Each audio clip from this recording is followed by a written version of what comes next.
Hi guys, कैसे हैं सब। आई होप सब खैरियत होंगे। तो आज के मिनी ब्लॉग में मैं आप लोग को हम लोग के गांव की सैर कराऊंगा।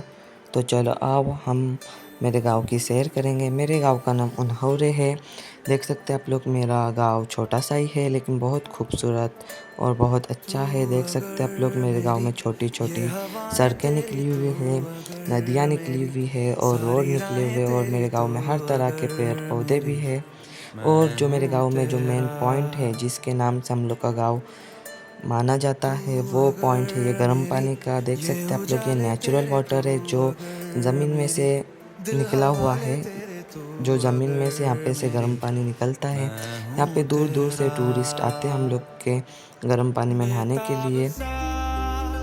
देख सकते हैं आप लोग, ये हम लोग के गांव का एक पॉइंट है जहाँ इस पॉइंट की वजह से हम लोग का गांव माना जाता है। प्लीज़ मेरे गांव को लाइक एंड सब्सक्राइब करो और मेरे चैनल को शेयर करो। बाय।